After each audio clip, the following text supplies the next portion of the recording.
por ejemplo, Carlos Alberto tiene una consulta, yo ya la respondí, de repente Melba más adelante pueda tener la misma consulta y no necesita hacerla, sino que ahí la lee y ahí la despeja.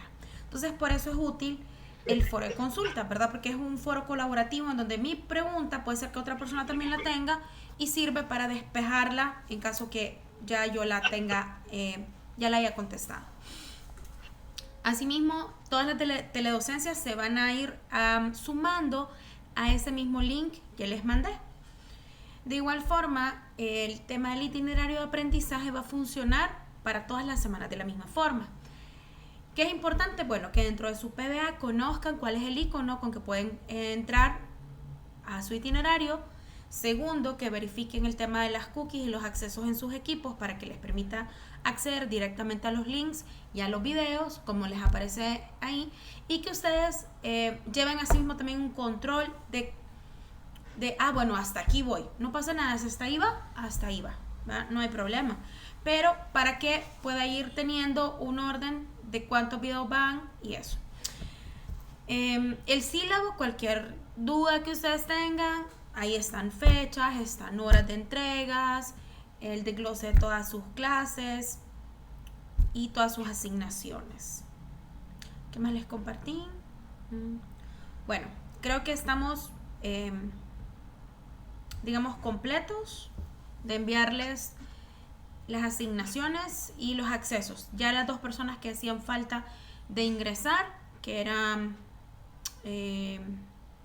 Juan Carlos y Ricardo, ya se ingresaron el día de hoy.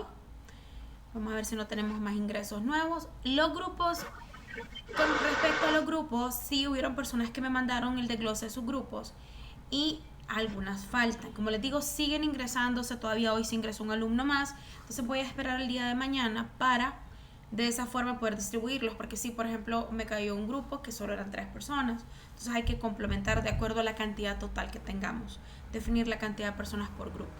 Entonces sí les pido que me den un espacio todavía para mañana. Yo pensaría que ya mañana no van a haber matrículas nuevas. Otro detalle es ¿qué más era? Bueno, creo que solamente eso. Dudas, consultas de lo que vimos ayer o del correo que les mandé hoy, cuéntenme. O todo está claro. Si no, me ponen manito.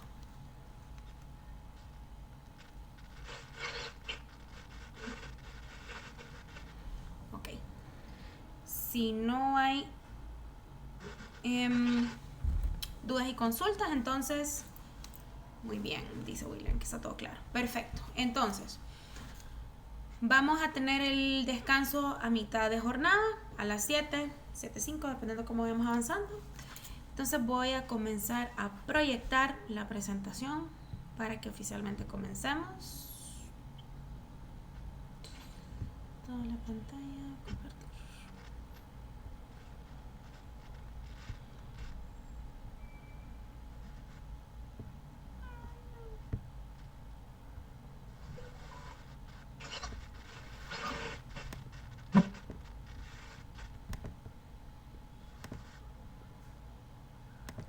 Ok. ¿Ya pueden ver la presentación? Sí. Master, buenas tardes. Buenas tardes. Una consulta. Dígame. Estas presentaciones también nosotros las tenemos disponibles en la PBA. Sí, está en su itinerario de aprendizaje para que la pueda consultar y si la quiere descargar, la puede descargar en la sección de documentos. Dentro de su carpeta de primer parcial está tanto la guía de mercadeo como la presentación. Muchas gracias, master. Para servirle. Perfecto. Entonces, ayer hablábamos como de las premisas principales y hablábamos de la importancia de hacer un análisis de la situación de mercado. Otro detalle, sí. En la actividad de Conociéndonos, estuve leyendo ahí, les fui colocando estrellitas a los que contestaron. Me hace falta que contesten aún. Hasta el momento no hay ningún alumno que haya, digamos, acertado en la respuesta. Entonces voy a dar espacio para las personas que aún no han realizado la actividad Conociéndonos puedan completar. Tal vez al día de mañana podemos llegar a encontrar la respuesta, digamos, correcta a las preguntas. Me ha llamado la atención que hay un par de personas que han comentado que no tienen una marca de preferencia. Vamos a ir profundizando en esos temas también. Entonces voy a dar mañana todavía, y al inicio de la clase pues sí vamos a comenzar con la parte de resolver esa pregunta tan sencilla, pero que también puede ser a la vez fácil, compleja, dependiendo, ¿no? Entonces, ahora sí, respecto al análisis de situación de mercado, muchas veces nosotros, y vamos a ir viendo que en la medida que avancemos en nuestras clases, chicos, desde planificación, van a haber cosas que sí, bueno, esto ya lo vi, lo comprendo. Y hay algunas cosas, por ejemplo, dependiendo, algunos catedráticos, me pasó en una de las clases que hay una parte en su plan de mercado que tiene objetivos, evidentemente, y el esquema que yo utilizo son los objetivos SMART. En algunas maestrías, estos objetivos SMART ya lo ven en planificación, por ejemplo. Entonces, cuando hay algo que yo, de repente, hay temas que yo los toco muy de manera rápida, porque entiendo que ya los vieron en otras clases. Si hay algún tema que va quedando que no les queda claro, pues me van avisando para complementar. Entonces, ¿qué pasa? Digo, les decía, muchas personas no entienden por qué eso de la misión, la visión son para poner cartel únicamente y no me sirve para mayor cosa. Cuando nosotros comprendemos que es importante las preguntas que vimos ayer, porque mi misión es mucho quién soy, cuál es mi misión, qué es lo que yo estoy haciendo, y la visión es hacia dónde yo voy, ¿sí? Y los valores son toda esa estructura que me brinda a mí la facilidad de tomar decisiones. Dependiendo de los valores a los que yo estoy apegado como marca, puedo tomar decisiones sin moverme, sin no moverme, qué incorporo, qué no incorporo dentro de mis productos, dentro de mis servicios. Y es mi base para toma de decisión. ¿Por qué? Porque si yo tengo clara mi visión hacia dónde yo me voy a dirigir en 5 años, no importa, chicos, si es una empresa de inteligencia de negocios, o si es de inteligencia artificial, o si es un puesto de informal de comida en calle. Yo necesito tener claro qué quiero. ¿Por qué? Yo puedo tener un ingreso en el que yo presto el servicio o el producto de vender comida, digamos, pero yo me veo en 3 años, si ahora mi puesto es muy pequeño, digamos, en 3 años yo me veo que tengo rento un lugar ahí, rento una esquinita, rento una casa.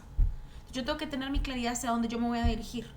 ¿Por qué? Porque por eso muchos micros pasan años sin moverse, sin avanzar, porque no tienen claridad de dónde, y van viviendo el día a día. Y si el negocio les va dando como lo que coloquialmente hablamos para comer, ahí nos quedamos. Entonces es importante saber que yo estoy ofreciendo un producto o un servicio con el objetivo de rentabilizarlo, ¿no? Obtener una ganancia por prestar ese servicio en lo que yo me considero que soy bueno. Y de ahí, en base a que empiezo a recibir esa rentabilidad, digo, bueno, me gustaría tener mayor rentabilidad, tener mayores ingresos. Entonces, ¿qué tengo que hacer para vender más? Y ahí es donde entramos a la conversación que teníamos en el Conociéndonos, que tenemos en el Conociéndonos. Entonces, es importante que yo luego, que entender que yo mis estrategias, ¿cuál es otro de los temas que existen hoy por hoy en la cultura centroamericana y latinoamericana? Que hacemos las estrategias y decimos, voy a hacer esto, y en base a qué estás haciendo esa estrategia, les pregunto yo. En que mi competencia veo que le está haciendo y le está yendo bien. ¿Cómo podemos saber si realmente la competencia le está yendo bien? ¿Estamos viendo sus números de contabilidad? ¿Estamos viendo sus libros? ¿Tenemos certeza que está vendiendo y que lo que está vendiendo está siendo rentable? ¿Por qué? Porque digamos que puede ser que alguien baje tanto los precios porque está sacrificando rentabilidad en algún punto, o porque tiene mejor acuerdo con los proveedores, por ejemplo. Entonces, la estrategia no es porque me la invento, no es porque la copio de mi competencia que la está haciendo. La estrategia la diseño en base a lo que yo realicé de análisis interno y externo. Por eso la estrategia es muy personalizada y va muy acoplada a mi negocio en específico, ¿sí? Por eso es que no se recomienda que usted copie estrategias porque no, al momento de implementar también, usted puede copiar una estrategia, pero al momento de implementar no va a poder copiar todo. Entonces va a tener problemas en la implementación y después decimos, yo utilicé esa estrategia y no me funcionó. ¿Sí? Entonces, necesito comprender mis capacidades, las de mis clientes, el entorno de mi negocio, donde tengo el ambiente de negocio de la empresa donde yo estoy operando, y también en qué momento estoy. No es lo mismo en el momento de pandemia, por ejemplo, aperturar o tomar decisiones en un negocio en agosto de 2020 que de repente en un noviembre de 2025 o en un 2009 cuando tuvimos la crisis política también. Entonces hay factores que son determinantes y todo tenemos que unir todos esos puntos. Para eso nos sirve Pestel, porque este análisis tema-entorno nos permite dar una perspectiva más amplia y analizar yo todos mis temas, por ejemplo, políticos. Cuando hay empresas grandes, y lo vamos a ver con lo de Red Bull que comentamos ayer sobre el tema de que dependiendo de donde yo estoy colocando mi marca o mi negocio, hay aspectos políticos. En ciertos países el clima político es complejo. Entonces, tengo que entender toda la política fiscal, tengo que entender las actividades del gobierno, cómo funciona, ¿sí? Para saber si voy a llegar a invertir, si no voy a invertir, cuánto voy a invertir, ¿sí? Cómo funciona el tema de los impuestos. Por eso es que hay muchas empresas internacionales que dicen, no, yo prefiero colocarme en Panamá, no, yo prefiero colocarme en Guatemala o en El Salvador o en Honduras, y van tomando decisiones a raíz de todo ese análisis que ellos han realizado. Igual en el tema económico. Por ejemplo, Puma Energy en su momento, ellos, y lo decían abiertamente, nosotros somos expertos en aperturar negocios en mercados emergentes. Entonces, ¿qué pasa? En mercados como Angola, por ejemplo, ellos venían saliendo de un tema muy complejo. A mi criterio eran mucho más que un mercado emergente, pero ¿qué pasa? Entonces ellos no tenían problemas en ir a meterse a un país donde acababan de terminar guerra o donde las economías parecían no factibles, porque ellos decían, somos expertos en manejar economías emergentes, ya sean temas políticos o en económicos. Entonces ellos venían a estos países y ya tenían una estrategia o un grupo de estrategias disponibles para operar. Pero si somos una marca que no tenemos un equipo que realice una serie de estrategias para ubicarnos en países donde hay temas políticos o temas económicos, entonces probablemente no voy a lograr rentabilizar mi negocio como quiero. Y todos estos aspectos tenemos que considerarlos. La parte sociocultural, cuáles son esas variables demográficas, el factor cultural, hasta los temas de religión, ¿verdad? Si el tema, por ejemplo, de que mi marca tiene un nombre que de repente puede ir en contra de los temas religiosos de ese país, puede tener un inconveniente. Entonces son pequeños, digamos, una serie de muchos aspectos que muchas veces parecen pequeños y que no se consideran, pero pueden hacer la diferencia para que un producto sea rentable o no lo sea. Lo que les decía ayer, ¿por qué una marca que quería colocar tiendas de conveniencia sin estaciones de servicio 3 años después de que Circle K arrancara no funcionó y Circle K sí? Bueno, una serie de factores que el primer empresario no consideró y no adaptó. Dígame. Un ejemplo de lo que es puede ser un análisis sociocultural, podríamos poner de ejemplo ahorita en Navidad, como las galletas esas que supuestamente, por toda esa tontera de TikTok que se ha dicho, de que ahora, como están hechas en la India, han tenido una baja en su producción, podríamos decir de que eso también es un factor sociocultural, ¿verdad? Debido a que la gente considera la India un lugar sucio y aunque no va muy lejos de la realidad, y que supuestamente esas galletas fueran hechas ahí, hizo de que la empresa básicamente bien pudiera quedar en bancarrota en pocos años y se siguen expandiendo esos rumores. Es correcto, todos esos aspectos que bueno, hoy por hoy, y muy bien, muy gracias por el ejemplo, hoy por hoy el movimiento de una comunicación en una red social es rápido. Entonces ahora aparece un influencer diciendo una u otra cosa de una marca y se corre la voz muy rápido, ¿sí? Y como decía, bueno, la percepción que cada uno de nosotros tenemos de la India, por ejemplo. Entonces, todos esos factores pueden incidir, muy bien dicho, en que la empresa pueda, ahí la empresa, ¿qué es lo que tiene que hacer? Es decir, esto está pasando, están pasando por una crisis, y decir, bueno, ¿qué vamos a hacer? ¿Verdad? ¿Para qué? Para poder, todas las crisis, y lo vamos a ver más adelante, chicos, todas las crisis podemos enderezarlas o gestionarlas siempre y cuando no caigamos en el pánico ni en pensar que no nos podemos recuperar, ¿verdad? Siempre se puede.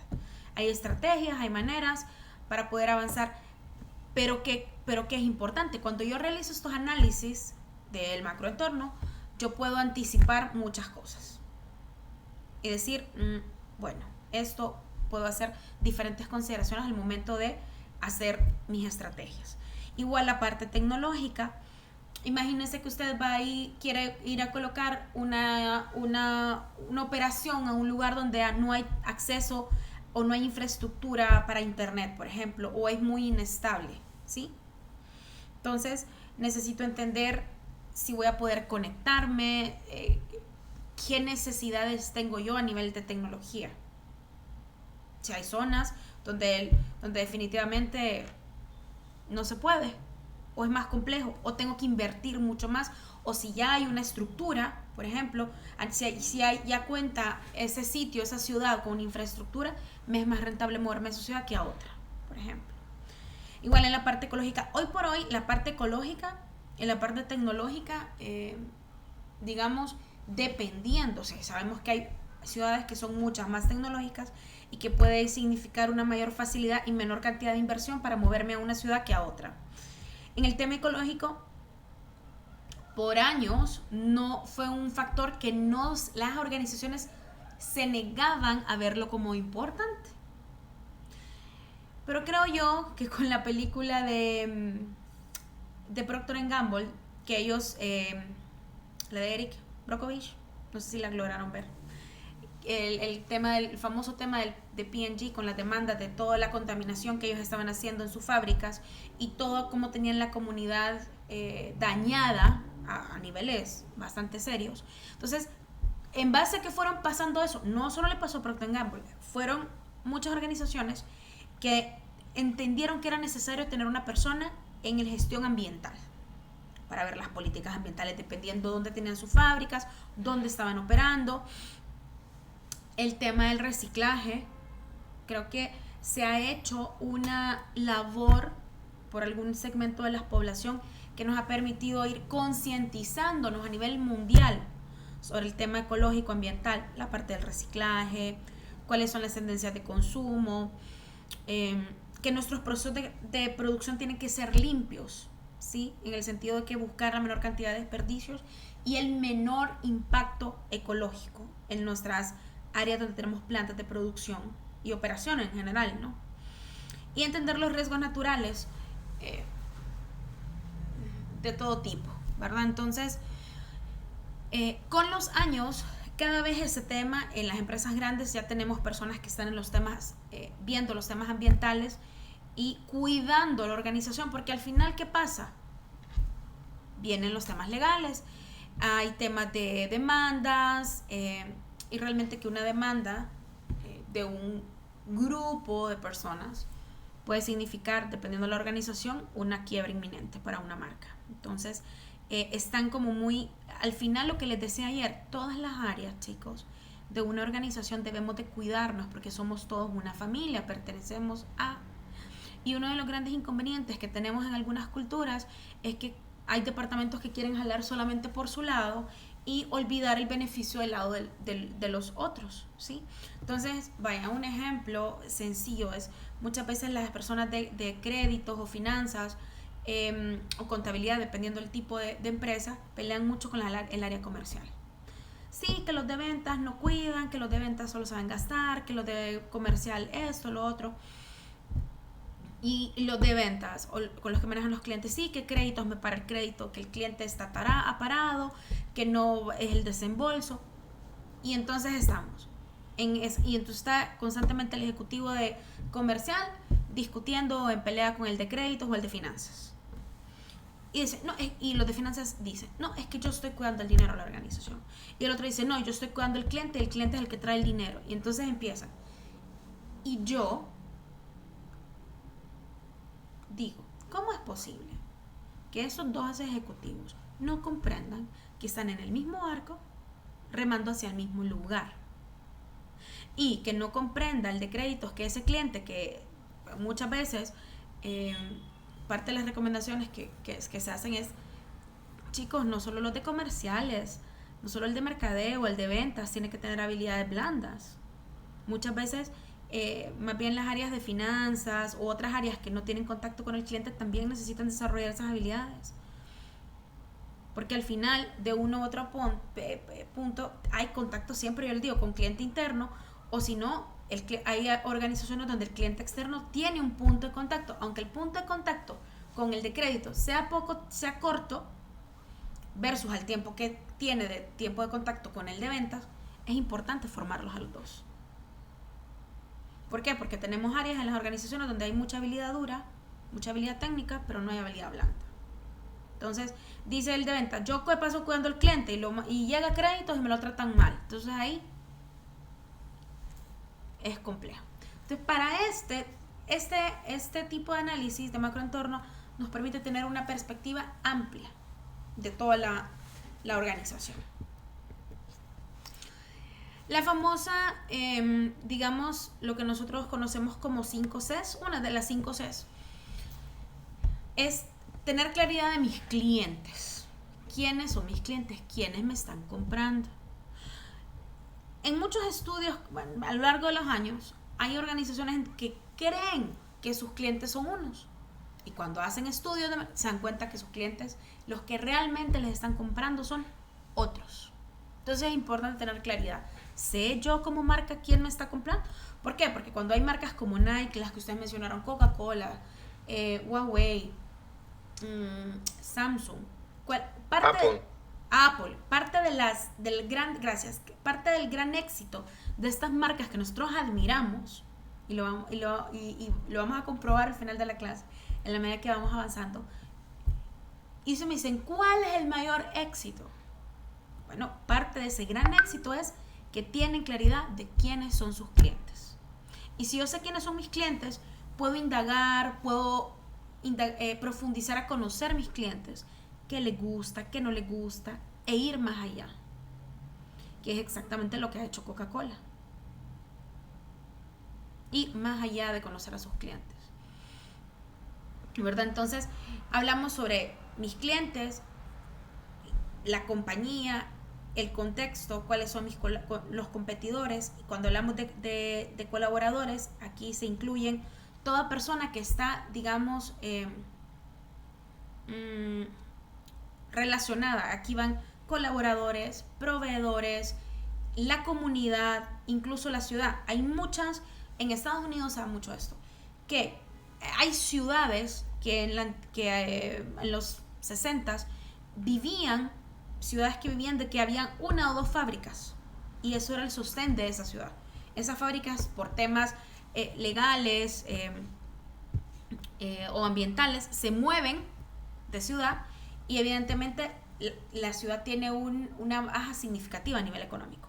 Entonces tenemos que entender que nosotros cuando una marca está ofreciendo un producto o un servicio, hay un montón de stakeholders o colaboradores o personas afectadas que reciben un impacto de mis proveedores. Si yo dejo de operar, mis proveedores pierden un cliente, dejan de venden menos, ¿sí?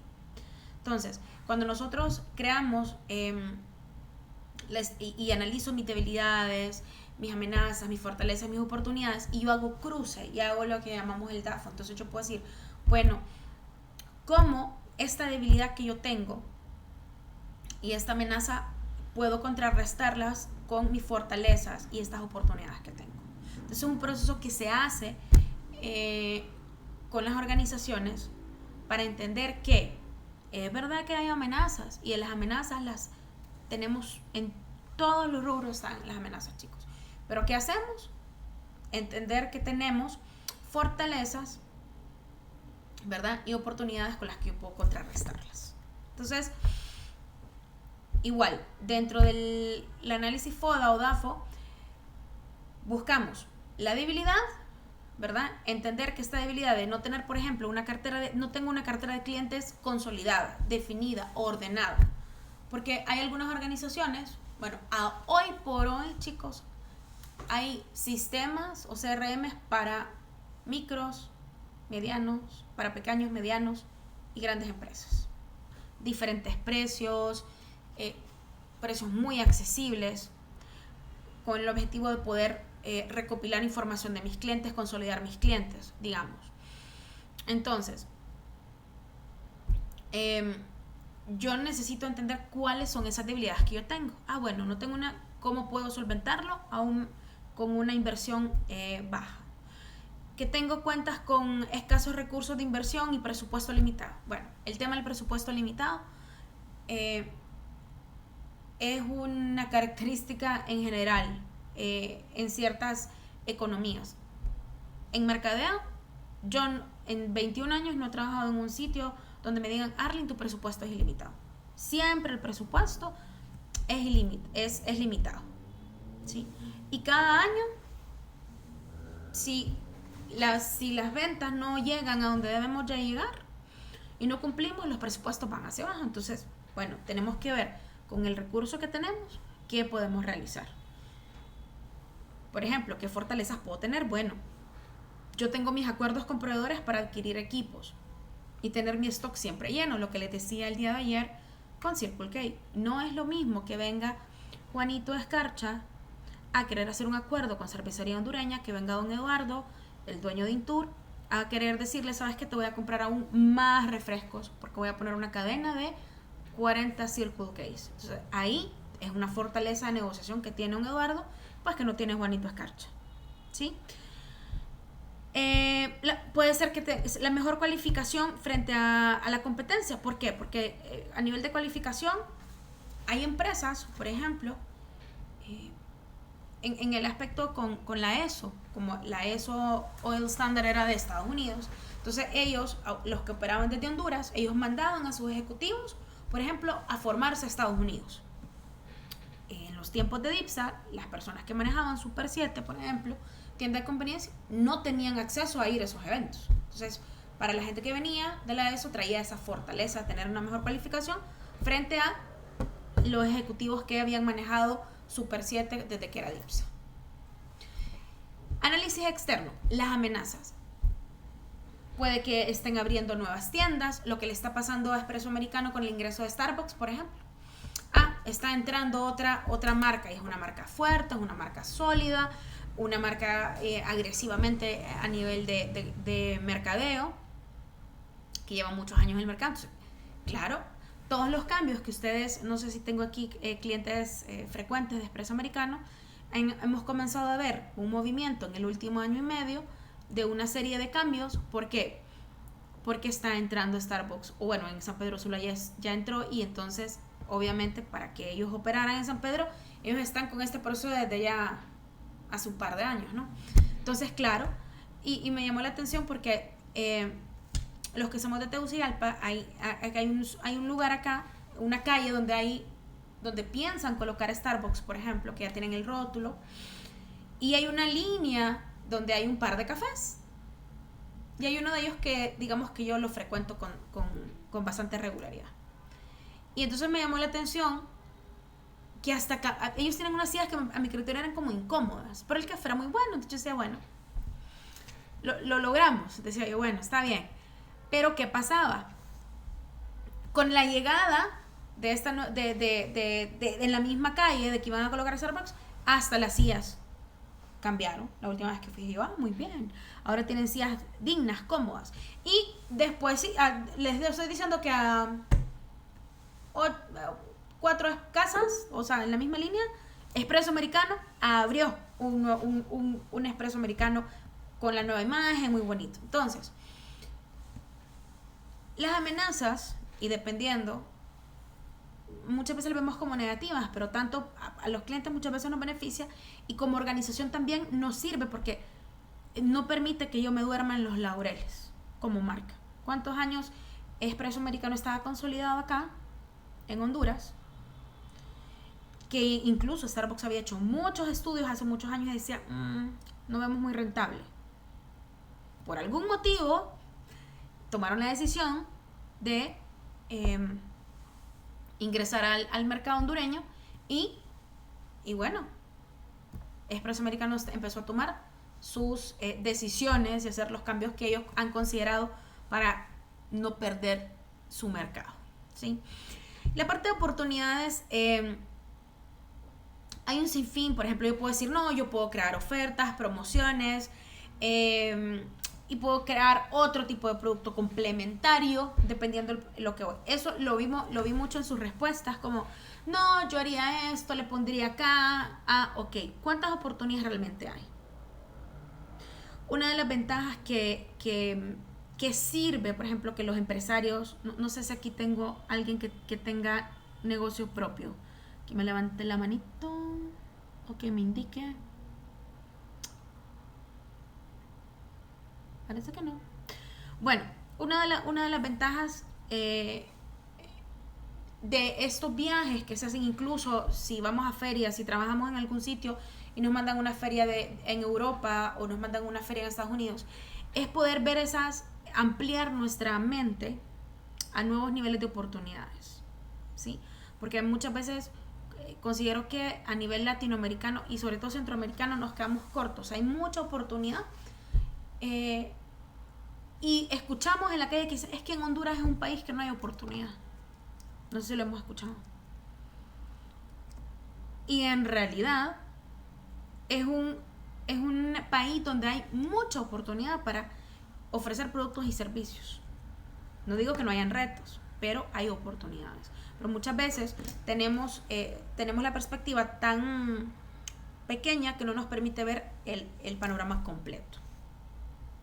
Entonces, todos estos análisis, chicos, esa es la riqueza que nos permiten ampliar nuestra perspectiva y no tomar decisiones en base a un espacio muy pequeñito, sino que yo amplío mi mirada y como tengo una mejor visualización de todo mi entorno, interno y externo, puedo tomar unas decisiones más acertadas, más estratégicas que me conduzcan a cuál es mi objetivo. Tener mayor presencia de marca, crecer en puntos de venta, aumentar mis ventas en tanto por ciento, ¿sí? Eso depende. Tener presencia, muchas marcas internacionales dicen, creo que a nosotros nos interesa es tener más presencia en más países. Entonces muchas veces sacrifican la rentabilidad en algunas países o zonas, no son tan rentables, tan rentables, no es que no dejen de ser rentables, pero la rentabilidad es muy baja, pero ellos, el enfoque es tener presencia, por ejemplo, ¿sí? Entonces, hablando más de estrategias, por ejemplo, hay un desarrollo, vamos a empezar a hablar sobre el desarrollo de estrategias de marketing. Hay un modelo tal vez un poco conocido que se llama el modelo SET, que habla sobre sobrevivir, expandirse o transformarse. Y acá les coloco una pregunta. ¿Cuál realmente es la postura estratégica más adecuada para que cada una de las empresas, sean las condiciones que existan actuales en nuestros mercados y nuestros recursos? ¿Cuál es esa postura que es más adecuada? Porque realmente,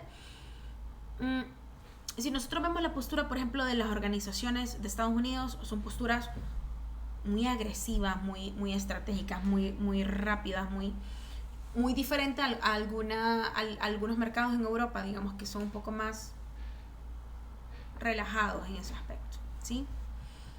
Entonces,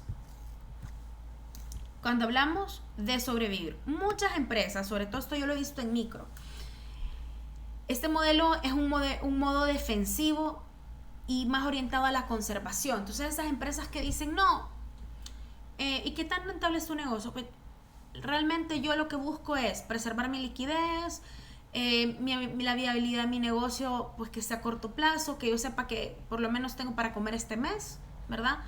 Y y generalmente son líderes o empresas que constantemente dicen que siempre hay una crisis, si no es de gobierno, económica, y usted se acerca a un empresario y los que manejan en este esquema, en este modo, siempre están hablando sobre una crisis y siempre le hablan sobre que están únicamente sobreviviendo en el mercado. ¿Sí? Entonces, ¿cuál es el riesgo de vivir en sobrevivencia, digamos, de tener este modo defensivo? Pues, obviamente la miopía, que es permanecer en modo sobrevivir por demasiado tiempo puede hacer que nuestra empresa pierda las oportunidades y que vaya quedando obsoleta. Cuando a Kodak le pasó lo que le pasó, empezó a estar en un modo sobrevivencia y no logró salir de ahí. No digo que los mercados y los cambios que hayan, por ejemplo en pandemia, muchas empresas, el golpe fue inesperado para muchas empresas y empezaron a estar en el modo sobrevivencia. Aquellas que tuvieron la capacidad de adaptarse, lograron salir adelante. Sí, quienes no, de sobrevivir pasaron a morir, porque hubieron muchas organizaciones que no lograron avanzar a la pandemia. Entonces, ¿cuándo yo puedo activar mi modo defensivo y de conservación? Cuando yo puedo estar como organización en modo sobrevivencia, cuando hay entornos de recesión económica, por ejemplo, crisis en una industria, alguna pérdida severa de participación de mercado, por algún punto, lo que decíamos, el ejemplo, empezó a circular que... Máster, hasta una misma crisis política podría ser, ¿va? Claro. Las empresas pueden enfrentar un sobrevivir, ¿verdad? Como lo vivimos en el 2009, como mencionaba usted. Uh-huh. Todas esas crisis que hablamos muy bien, del 2009, cuando hay temas políticos, y vimos, no sé quiénes estuvieron al tanto de todo el movimiento que hubo desde las elecciones en Honduras. Y a mí me daba mucho pesar ver a estas personas en los mercados que los entrevistaban y decían, no estamos vendiendo, la gente tiene mucho miedo, tiene mucha incertidumbre. A estas etapas en diciembre la gente estaba comprando y pues ahorita no, decían. Y claro, estamos viendo que mucha gente se contrajo, ¿sí? Y entonces muchos negocios, cuando existen todo esto, no hay movimiento económico, chicos. Por eso la importancia de la estabilidad política en los diferentes países. De hecho, Máster, ahorita, justamente ahorita que todavía no se ha tomado posesión, hay muchísimas empresas que actualmente no, digamos que están como en stand-by, por decirles así, están paradas sus actividades o sus proyectos que tienen pendientes, porque están esperando cómo va a ser o cómo les va a beneficiar a ellos ya ahorita en este cambio de gobierno. Ahorita, por ejemplo, yo tengo varios casos de corporativos grandísimos que estamos con operaciones paradas desde octubre y están esperando hasta que se posicione el nuevo gobierno y esperando todavía que 15, 20 días más para ver cómo les va a beneficiar o qué vamos a esperar nosotros como país y ellos como empresarios también. Correcto, es que desde octubre empezamos a ver la baja y muchas veces decimos, no, de repente pues no, pero es que es una realidad, chicos. O sea, todas las crisis políticas que hemos tenido, cuántos negocios cuando hay disturbios se han perdido, todo eso genera incertidumbre y miedo.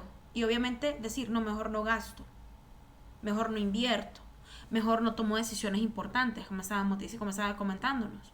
No tomo decisiones importantes porque tomo una decisión importante y después las normativas del nuevo gobierno me afectan. Entonces, hoy por hoy no tenemos esa estabilidad. Muy bien. ¿Alguien más me había levantado la mano o no? Me pareció haber una manito levantada por ahí. Bueno. ¿Pueden ver la presentación siempre? Sí. ¿O no? Sí, Máster, sí la vemos. Sí, Máster, la vemos. Sí, la vemos. Entonces, por ejemplo, aquí está el ejemplo, una pandemia, un nuevo competidor disruptivo, por ejemplo, como hablábamos un poquito de Starbucks. Más que disruptivo a Starbucks en ese sentido es, y hay unos ejemplos más adelante de videos, es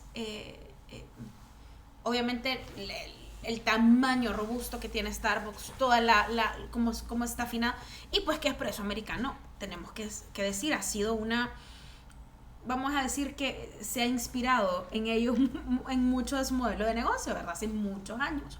Entonces, claro, todo esto nos puede colocar en un modo sobrevivir. Y hoy por hoy, muy bien, hay muchas organizaciones que están en modo sobrevivencia, ¿verdad? ¿Por qué? Porque también dependían de gobierno.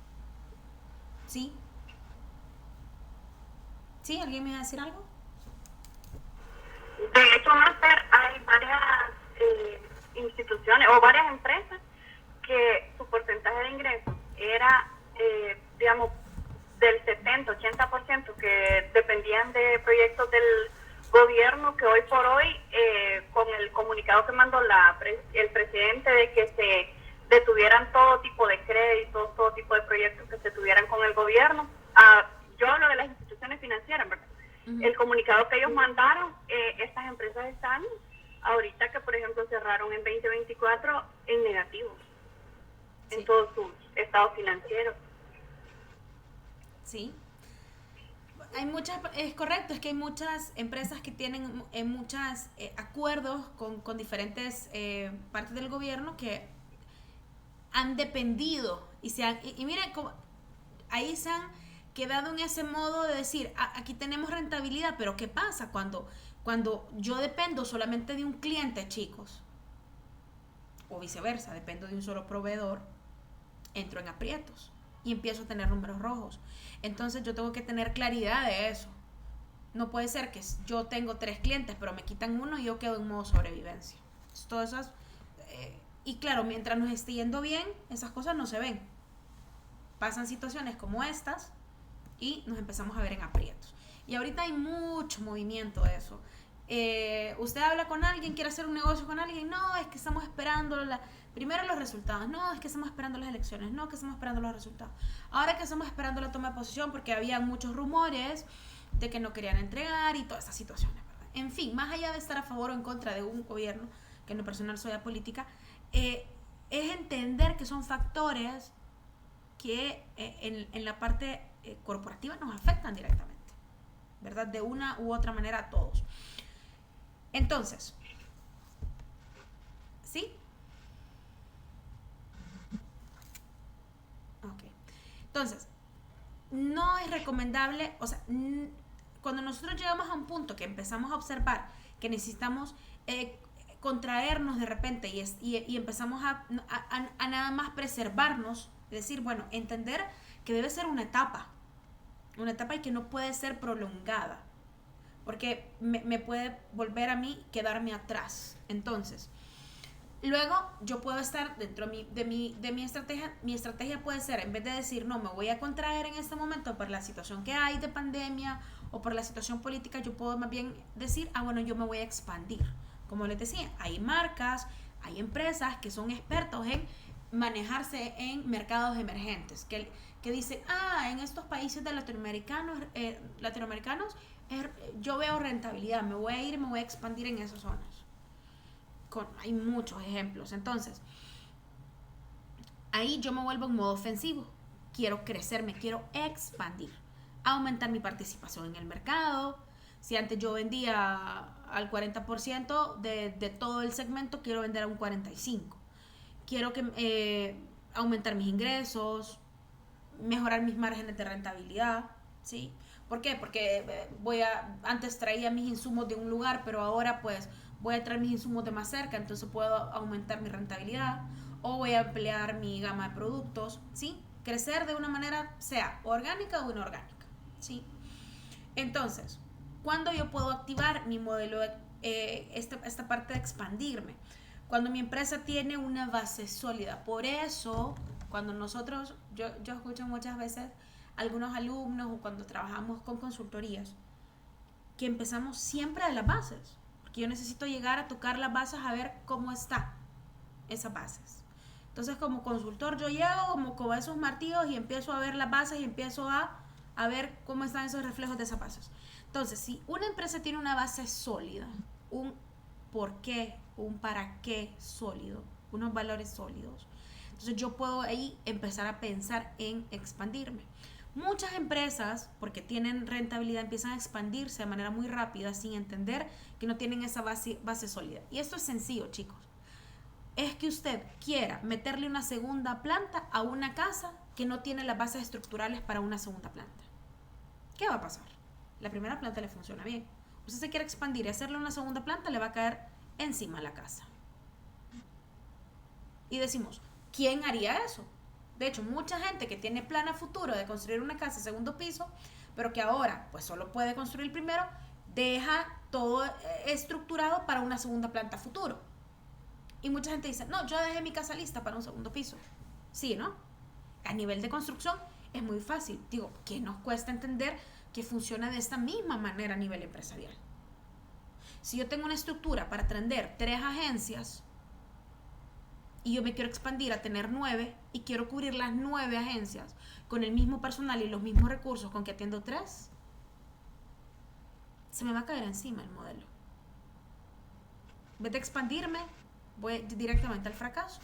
Entonces, yo tengo que tener una base sólida para poder expandirme. Entonces, cuando yo tengo toda mi base sólida, cuando yo he manejado bien mis procesos tecnológicos, todos mis procesos operativos, cuando yo tengo todo, digamos, alineado, puedo pensar en expandirme. Pero si yo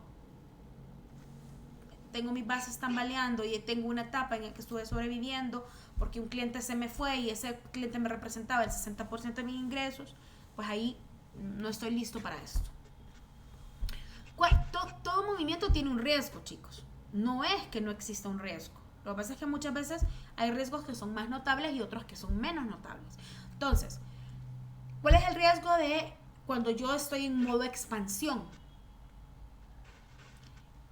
Si es muy rápido y en demasiadas áreas y no tengo los recursos, como les comentaba, puede llevarme a la quiebra. Entonces tengo que saber expandirme. ¿Cómo lo voy a hacer? ¿Dónde primero? ¿Dónde después? Pues generalmente en las organizaciones existe un ejecutivo o una serie de ejecutivos que miran nuevos negocios. Le llaman muchas veces. ¿Y qué hace el nuevo negocio? El de nuevo negocio analiza dónde poner más gasolineras, dónde poner más estaciones de servicio, a dónde podemos expandirnos, a dónde sí podemos crecer y dónde no. Para poder hacerlo. Entonces tengo que tener, si empiezo a crecer muy rápido y empiezo a querer poner un edificio de apartamentos en una casa que solo estaba diseñada para un piso, se me va a caer encima. Y eso aplica en el mundo empresarial también. Y ¿sí? No, y de hecho va a ser en el mundo empresarial, de hecho, esto que usted menciona es lo que más sucede. Y eso sucede generalmente en las empresas que vienen, que ya son pymes, pequeñas o medianas empresas, que les va bien en sus primeros años, digamos, y vienen y se quieren expandir, pero no están bien organizados, toda su estructura como para poner, por decirle así, otra sucursal en otra ciudad, no hacen un estudio de mercado, como digamos el Tegucigalpa les fue bien, entonces quieren poner un en Dalí y no hacen un estudio de mercado, sino que ellos creen que les va a ir exactamente como en su primera tienda. Y hay muchísimos casos que justamente eso es lo que los lleva a la quiebra, porque no tienen como esas estructuras sólidas para poderse expandir. Pero este tipo de cliente a veces no lo ve así, como usted dice, siempre hay riesgos. Pero ellos, su gana de, obviamente como todo emprendedor quiere crecer, toman este tipo de riesgos. Y generalmente cuando sucede eso, yo lo he visto bien de cerca, que rapidito el cliente 1 o 2 años y ya quedaron en quiebra. Sí, lamentablemente eso es algo que nos sucede mucho acá en Honduras, ¿sí? No sé si usted conoce acá, bueno, las alitas del Alemán, ellos trataron de poner un negocio acá por Guaymaca, en la carretera. Ajá. Y ellos solo estuvieron como un mes y creo que les pasó lo mismo. Hicieron expandirse, pero el producto en sí no tenía las mismas características que el producto de acá. Entonces, eso les pasó, pues, que tuvieron que cerrar debido a que la calidad del producto no era igual. Entonces, las personas no llegaban como llegan acá en Tegucigalpa, pues. Entonces, ese creo yo que va más enfocado a lo que usted está mencionando. Sí, no sabía que se habían querido expandir hacia allá, pero por ejemplo, cuando hacemos comida, que para mí es lo mismo que cuando usted produce una camisa. Hay niveles, hay estándares, chicos, hay procesos, hay procedimientos. Y entonces, si yo no tengo bien definido, como bien lo decía, si yo no tengo bien definido cómo deben de ser mis alitas, cómo eso, yo voy a otro lugar y las pruebo y no me gustan y no regreso a ese lugar. Que digo, no son las mismas, no saben igual. Entonces, cuando nosotros manejamos temas de franquicia, esa es una de las claves. Eso es una de las claves. Entonces, hay un montón de aspectos que la micro y los pequeños pasan por alto, piensan que no son importantes. Y sí lo son. Entonces, como decía la compañera, ¿qué pasa? Quiebran y de ahí le echamos la culpa al gobierno, bueno, empezamos a echarle la culpa a lo que esté más cerca, ¿verdad? Pero nunca entendemos que queremos, es que tenemos mucha falencia, mucha oportunidad de negocio en ese aspecto. Y no nos sentamos a decir, bueno, ¿qué pasó? Si no decimos, no, fracasamos, ponen otro negocio, otra cosa, o empiezan a decir que es la zona, y ayer se los decía, no es lo mismo poner un negocio en una ciudad que en otra. Cada ciudad tiene sus características. O comienzan, máster, a darle la culpa a los empleados, También. a los trabajadores. Entonces, es lo que de repente puede surgir de que no fueron eficientes en su trabajo y en su atención, y tal vez tiene que ver con la estrategia, cómo entraron en el lugar al negocio. Con la estrategia, correcto, con la capacitación que les di, porque, por ejemplo, yo puedo tener aquí en Tegucigalpa, digamos, siguiendo el caso de las alitas, puedo yo tener en Tegucigalpa un supervisor que es un muy estricto, que vela mucho por la calidad de la comida, pero no contraté uno allá en la zona de Huaymaca que si la alita estaba como estaba, así la pasaba, no hay problema. Entonces, ¿cuál es? También, o sea, yo tengo que tener cómo voy yo a replicar que este producto o este servicio, cómo me voy a asegurar yo que si abro otro local o me expando a otra ciudad o a la misma ciudad, porque puede ser que a la zona sur me expando, pero yo no tengo el personal adecuado, no lo tengo capacitado para atender. Entonces, o la parte también de los valores, máster, creo que tiene que ver, porque también posiblemente ellos no transmitieron los valores que tienen hoy por hoy acá, no los transmitieron a la otra sucursal, y eso también puede traer falencias al final del caso. Claro, porque si yo tengo dentro de mis valores, por ejemplo, la atención al detalle, un ejemplo, yo tengo que formar a todo mi personal, el nuevo, el que ya está, en decir, no, tenemos que tener atención al detalle. Aquí no se puede ir una lista con un mal nivel de cocción. Aquí no se puede ir una salsa con un nivel de acidez que no corresponde a este pH. O sea, ¿entienden? O sea, hay un montón de aspectos. Entonces, mucha gente es como, puede vender comida. Y piensan que es fácil. Yo que he trabajado en la industria también alimenticia, o sea, miren chicos, hasta el nivel, hasta la temperatura que tienen que tener los alimentos. Es delicado, alguien se puede enfermar. Pollo, alitas, una salmonela, es complejo. Entonces, son una serie de factores que en la parte de micro y pequeña se pasan por alto, y siento que también no hay una estructura en nuestro país que acompañe a los micros y a las pequeñas empresas a enseñar todo este conocimiento, ¿sí? Porque al final el empresario, el micro y el pequeño, está en muchas cosas. Entonces, sí hay otras estructuras en otros países que hay organismos gubernamentales que les acompañan en todos sus procesos. Y por eso es que logran avanzar o tener mayor rentabilidad en otros países, por ejemplo, por ese acompañamiento que se les da. Y es necesario, yo siempre les digo al micro y al pequeño, tienen que estar en constante formación. ¿De qué? De diferentes cosas. Porque el empresario sabe todo, un poco. Y si no, pues contrata a alguien que sea bueno en las diferentes áreas para poder avanzar.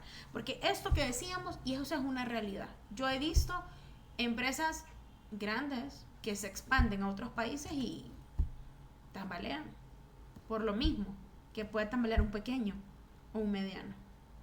Entonces hay que saber expandirnos, o sea, expandirse está bien, pero yo tengo que saber bien qué estrategia voy a utilizar para poder replicar y gestionar esa expansión a manera que no me vaya a representar en números rojos a donde me estoy expandiendo, ¿sí?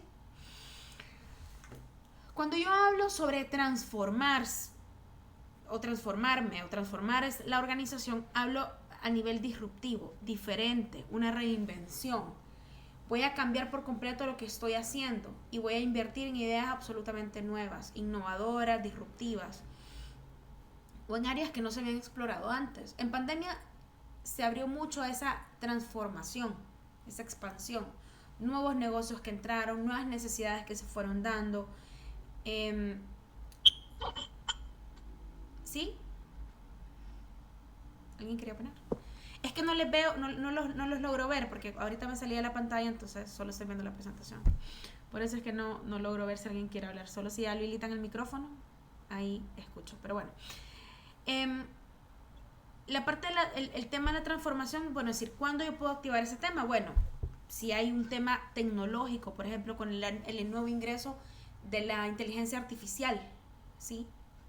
O, por ejemplo, cuando empezó el Internet, todo lo que decían, sí, que el Internet va a reemplazar y no sé qué, si recuerdan, yo ahora miro mucho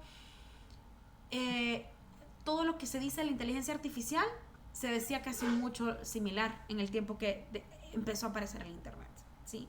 ¿Por qué? Porque fue una disrupción tecnológica, entonces decían sí, y hay mucha gente que tenía miedo, hay otra gente que se adaptó rápidamente, ¿sí? Entonces, cuando yo tengo algún tipo de disrupción tecnológica o del mercado, que algún cambio fuerte, se van volviendo obsoletos algunos modelos, como le pasó a Kodak, como le pasó a Blockbuster, ¿qué más? Bueno, esos son los dos ejemplos que se me ocurren ahora.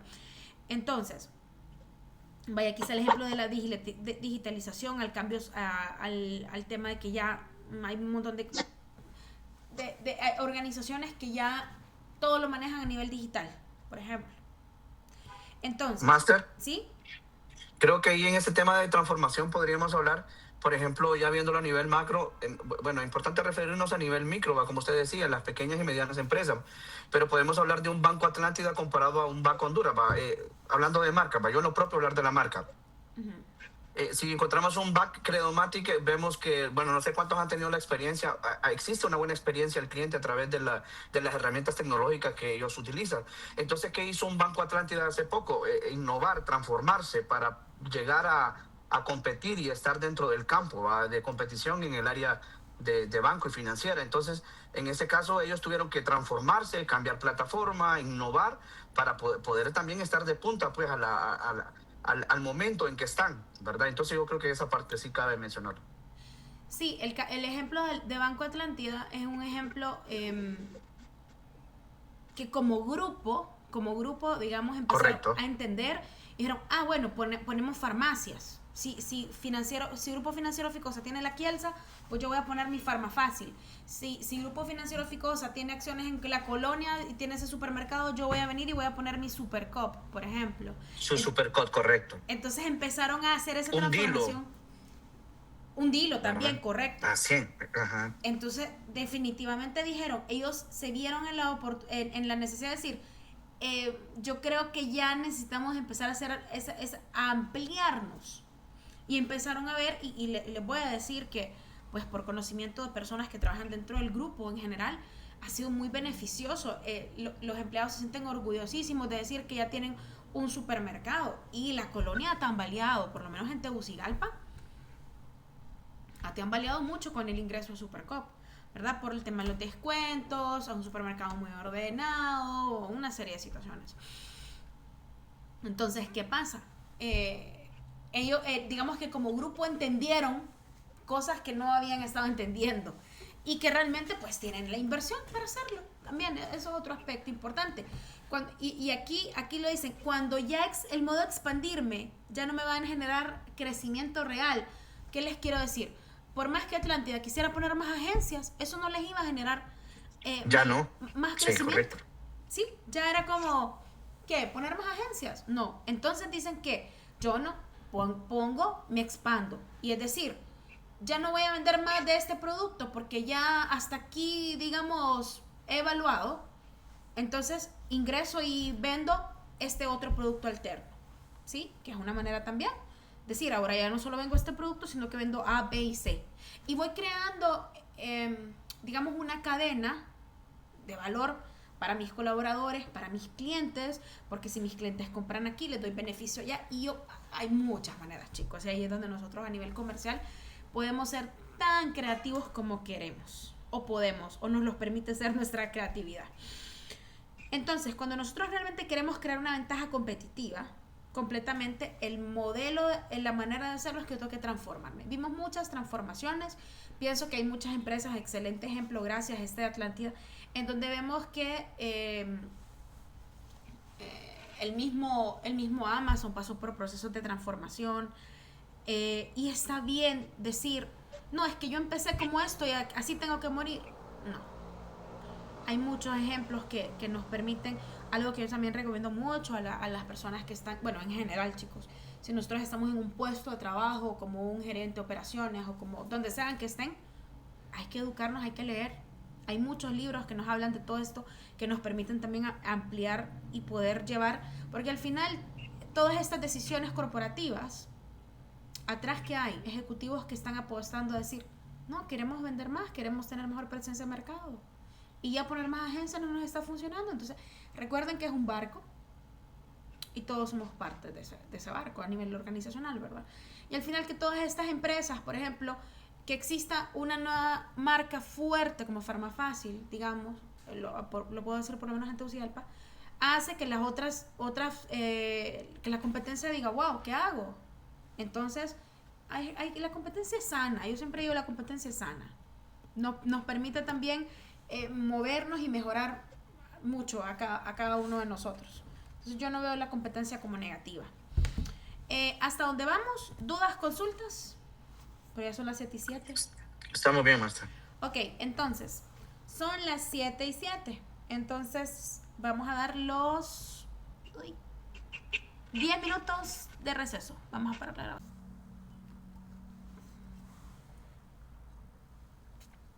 Bueno, vamos regresando. Ya nos hidratamos, trajimos tecito, cafecito, agua.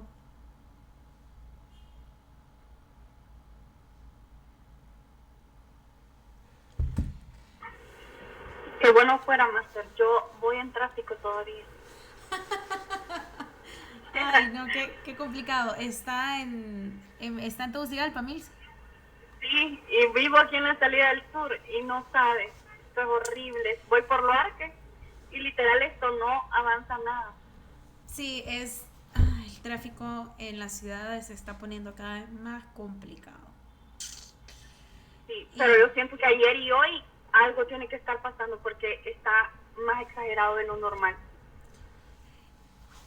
Pues será la brisa, la lluvia, no sé. No les sabría decir realmente, pero sí, yo he sentido pesado el tráfico desde ayer también. Ay, sí, Durante el día, durante el día ha estado así como más complicado. Son de esos fenómenos que no... Muchas veces cierran calles y eso afecta el resto, pero bueno, hoy no me he enterado, pero sí, el tema del clima puede ser también. Ustedes saben que aquí en Tegucigalpa empieza a brisar un poquito y nos descontrolamos. Eso es cierto, Master. Empieza a llover un poquito en Tegus y se complica la historia. Sí, la gente se vuelve loca, yo no comprendo. Ay, no, chicos. Bueno, vamos. Qué envidia, quisiera decir, aquí estoy con una tacita de café a esta hora. Y con este frío va a acompañar. Con este frío. Y mire, yo no sé si logran ver, pero miren la cámara, cómo está el tráfico. Sí, Wow. Extraordinario eso, ni quiera Dios, hombre. Horrible. Sí, es que, bueno, la salida al sur, chicos, también, ¿verdad? También. Bueno, pero entonces, yo lo que hago es que yo, cuando sé que voy a estar ahí con temas de tráfico, yo me llevo mi tecito, mi agua, y bueno, espero que no se nos esté aburriendo también. Va entretenida con la clase. Sí, voy entretenida y a mí me gusta la clase. Entonces, aquí voy entreteniendo. La estamos acompañando en el tráfico, no está solita. Sí, exacto. Muy bien. Bueno, ¿vamos bien? ¿No tenemos dudas ni consultas hasta la fecha, hasta el momento? Estamos bien. Estamos bien. Muy bien. Como un repaso de las clases anteriores. Muy bien. Bueno, si quieren le damos más rápido.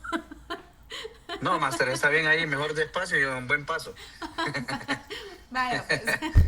Muy bien. Igual también, o sea, yo le doy mucho también como el enfoque mercadológico, digamos. Más enfocado a productos y servicios y viendo también de la perspectiva de algunas marcas. Entonces, a ver, las 5 fuerzas de Porter también para nosotros son conocidas, ¿verdad? Porque incluso muchos de nosotros las vimos desde pregrado.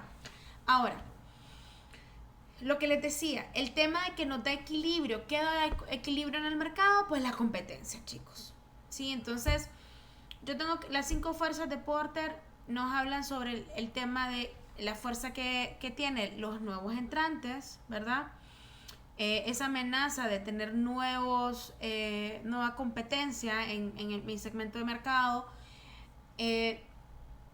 lo que está pasando, lo que les decía, lo que está pasando con Starbucks y los Expreso Americano y otras marcas. De repente había marcas pequeñas que decían, no, yo no siento que vaya a afectarme a mí que entre Starbucks a Honduras. Pero, por ejemplo, Cafetano no tiene tantos puntos de venta, pero ¿qué pasa? En la misma calle, en Tegucigalpa, donde está Cafetano, en la misma calle van a poner Starbucks. Entonces, claro que sí, porque igual el tipo de producto, al tipo de segmento que está dirigido, Cafetano también puede coincidir de alguna forma. Entonces dijeron, bueno, esto es un peligro. Y lo pudimos ver yo como cliente, se los digo, yo pude ver y analizo mucho de los lugares que yo frecuento, de las que soy clienta, siempre los analizo desde la otra perspectiva. Entonces, el tema de los nuevos entrantes. Tengo que también considerar el tema de mis proveedores. ¿Cuál es el poder de negociación de mis proveedores? ¿Dependo yo de un solo proveedor? Por ejemplo, estas marcas, Starbucks, ¿de cuántos productores recibe café Starbucks? Pues, o sea, no está esperando, no solo café de una zona, solo café de... No. Entonces, cuando yo voy a poner un negocio o las marcas... Una gama, por ejemplo, Master. ¿Cómo? Tener una gama de proveedores podría ser muy bien. Un factor positivo. Exactamente, sí. Yo les voy a contar un ejemplo que me pasó. En una ocasión yo tenía un proveedor que nos daba pan. El pan de los sándwiches de Super 7.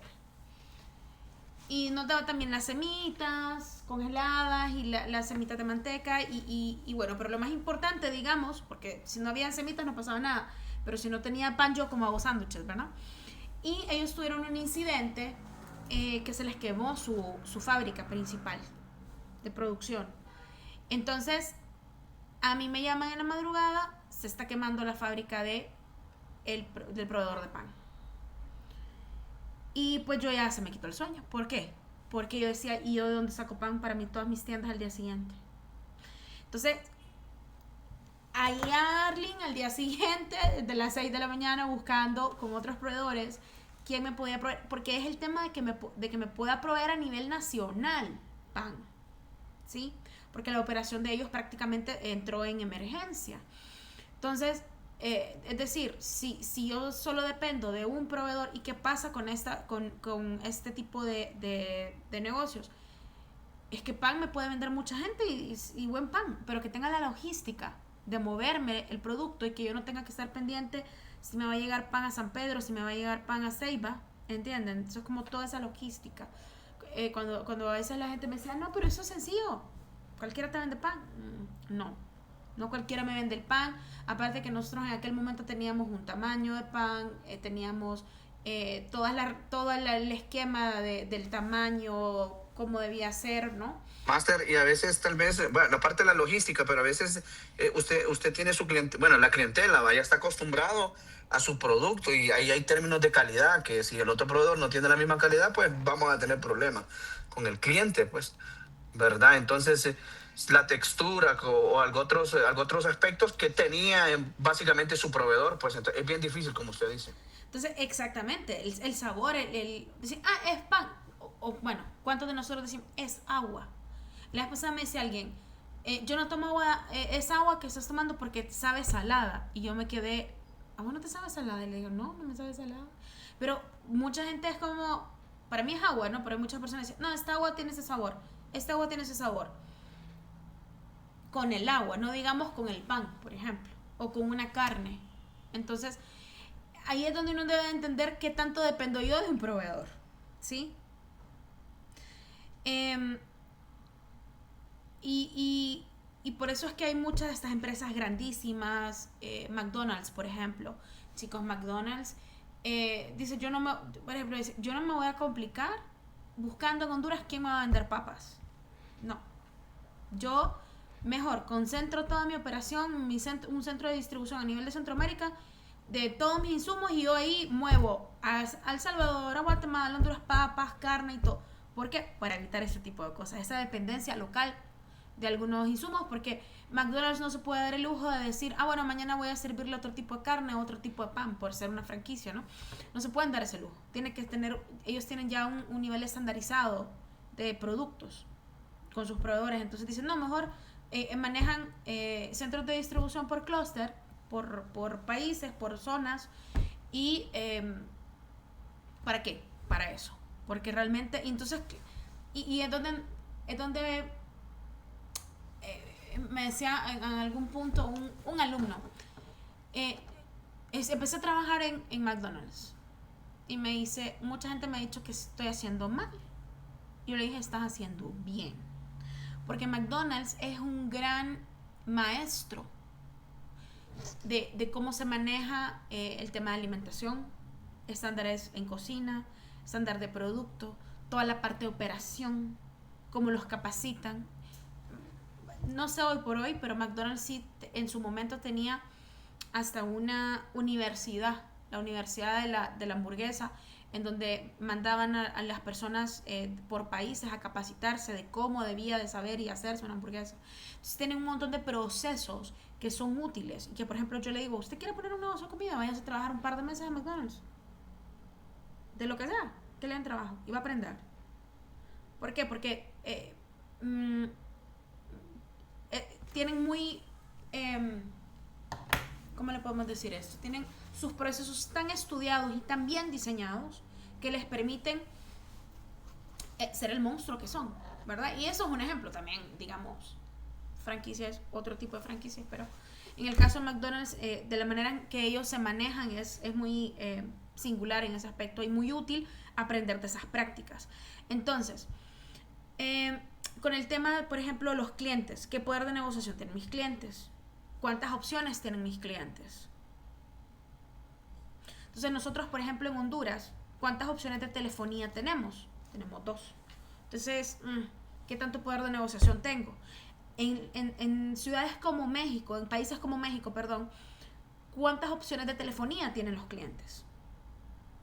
Si hasta Luisito Comunica tiene pillofón. Entonces, el poder de negociación que tienen los clientes de telefonía en México no es el mismo poder de negociación que tenemos los hondureños con estas 2 compañías, que se pelean a cuál es más deficiente en uno u otro, en un u otro aspecto, ¿no? Entonces, respecto al tema de los productos sustitutos, ¿qué amenaza de producto sustituto tengo? Digamos, antes decían, tenemos cámaras, las cámaras digitales. La vez pasada yo buscaba algo, y yo tengo mis cámaras digitales Sony guardadas todavía en sus cajas, y tengo 2, y digo, realmente esto ya me es una reliquia, pero digo, yo en unos 20 años más lo voy a poder poner en mi estante de reliquias, porque hoy por hoy mucha gente lo único que conoce a nivel de cámara fotográfica es el celular. Ya quien piensa en comprarse una Nikon, por ejemplo, para tomar fotografías. No digo que no haya, claro, los profesionales, pero cada vez se ha ido moviendo. Antes hablábamos sobre tener un vehículo de gasolina normal. Ahora hay vehículos eléctricos. Me llamaba la atención que fui a Plaza, yo casi no voy a Plaza Miraflores, pero tenía que ir a hacer una gestión específica ahí y vi que ya tenían en Plaza Miraflores un lugar para cargar carros eléctricos. Digo yo, está muy bien. Bueno, en el aeropuerto de Palmerola ya hay también estaciones en las que se puede andar su carro eléctrico y cargarlo. No en Honduras todavía, pero ¿cuál ha sido un producto sustituto, por ejemplo, en países como México? Las bicicletas eléctricas, los monopatines eléctricos. En lugares como España, ahí la gente anda en bicicleta eléctrica, en monopatín. ¿Sí? Movernos de andar en un taxi o en bus tradicional, tener viajes compartidos con Didi, por ejemplo, como en Colombia, bueno, no sé dónde más opera Didi, aparte de Colombia, el Uber, ¿sí? De tener un hotel o un hostal que teníamos antes, un producto sustituto, el Airbnb también. Entonces, podemos observar cuántos productos sustitutos ha habido en todo en diferentes rubros. Entonces, si yo no tengo claro todo esto, me descuido y me pasa lo que le pasó a Kodak, ¿sí? Entonces tengo que saber dónde voy a invertir, y por eso la primera tarea que vamos a hacer, que mañana vemos el tema de la tarea, sobre la migración de las líneas fijas, es para que nosotros en ese proceso de investigación que ustedes hacen podamos tener esa conciencia, chicos, de decir, todos tenemos hoy por hoy un celular, ¿sí? Todos tenemos hoy un aparato, unos prefieren unas marcas, otros prefieren otros, que un tamaño, que indistinto. Pero ¿cómo llegamos acá? ¿Cuál fue todo ese proceso que tuvimos que pasar de migrar de una línea fija? Y esa es toda la riqueza que quiero que ustedes vayan como profundizando. Todo lo que se tiene que transitar. En ese espacio hubieron marcas que dijeron, yo no creo poder competir, pero tengo conocimiento en esta área, entonces me uno con otra empresa y creamos, y no me quedo y no me estanco y voy avanzando. Entonces, es decir, qué capacidad tengo yo para antecederme a todas estas fluctuaciones que hay, que son naturales y que realmente, si estudiamos la historia, han pasado, en la historia han pasado muchas veces. Cuando empezó a haber toda la revolución del carbón, o sea, igual se pasó, igual se tenía miedo, igual tenían qué está entrando, qué está saliendo. Si ustedes estudian, a mí me gusta, bueno, hay muchos programas en History que hablan de esto y me parecen sumamente interesantes, y podemos ver que el comportamiento que vivimos hoy por hoy, que decimos, bueno, son crisis y situaciones que ya hemos pasado, es como cíclico, ¿no?